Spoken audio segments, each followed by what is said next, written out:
শান্তিপুর পৌরসভা ৯ নম্বর ওয়ার্ডের সুখেন কর্মকার প্রায় 10 লক্ষ টাকা এখন দরকার তার চিকিৎসার জন্য। তার দুটি কিডনি বিকল হয়ে গেছে, আর তাতেই এখন তিনি রীতিমতো দিশেহারা। তার পরিবার চাইছে তার যেন সঠিক চিকিৎসা হয়, তার জন্য জনপ্রতিনিধি থেকে শুরু করে সকলেই তাদেরকে সাহায্য করে। যদিও বা এত টাকা না থাকায় এখন রীতিমতো চিন্তার ভাঁজ কপালে। এখন আদৌ জনপ্রতিনিধিরা সহযোগিতায় হাত বাড়াবে, নাকি ধীরে ধীরে ভুগতে হবে তাকে, এমনটাই মনে করে দিন কাটাচ্ছেন তারা। ইনস্টিটিউট ডক্টর প্রদীপ দাসের কাছে গেছিলাম, তো উনি আমাদের ওষুধ দিয়েছিল, মেডিসিন, অনেক রিপোর্ট করতে দিয়েছিল। তো আমরা সেই রিপোর্ট করতে পারিনি, তো আমরা ওখানে যাইনি। আর তখন আমার একটা দেওর আসানসোলে থাকে, ওর নাম রূপম কুন্ডু। তো ও আমাকে বলেছিল, বৌদি চলো তোমরা হায়দ্রাবাদে চলো। তো আমরা প্রথমত যেতে রাজি হইনি, কারণ আমরা গরিব ঘর থেকে বিলং করছি, তো আমাদের এত পয়সা করি নেই যে আমরা হায়দ্রাবাদের মতো জায়গায় গিয়ে চিকিৎসা করাবো আমার হাজবেন্ডের।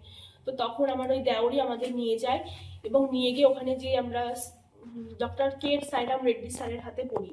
তো যখন স্যারের হাতে পড়ি, স্যার বললো যে এটা হলো ক্রনিক কিডনি ডিজিজ, যেহেতু কিডনিটা ছোট হয়ে গেছে, কিডনিটা আর কোনো সময় মানে কোনোভাবেই রিকভারি করা যাবে না, মেডিসিন দিয়েও না, ডায়ালিসিস তো করাই যাবে না, যেহেতু হিমোগ্লোবিন খুবই কম।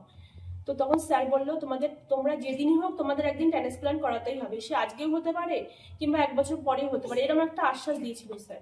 তো আমরা সেই দেখিয়ে চলে আসি। স্যার আমাদের আবার 3 মাস পরে যেতে বলে।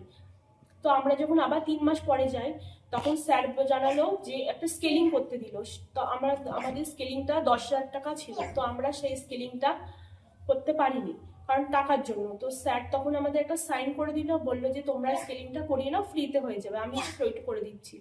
তো স্যারের কথা মতো আমরা যাই, স্কেলিং করিয়ে আসি। স্কেলিং করিয়ে ধরা পড়ে যে কিডনি এতই ছোট হয়ে গেছে যে কিডনির ওপর বায়োপসি করা যাবে না, কিডনি একদম আস্তে আস্তে আরো ছোট হয়ে যাবে। স্যার বললো এখন মানে পেশেন্টের এখন কিডনি ট্রান্সপ্লান্ট করা ছাড়া আর কোনো উপায় নেই।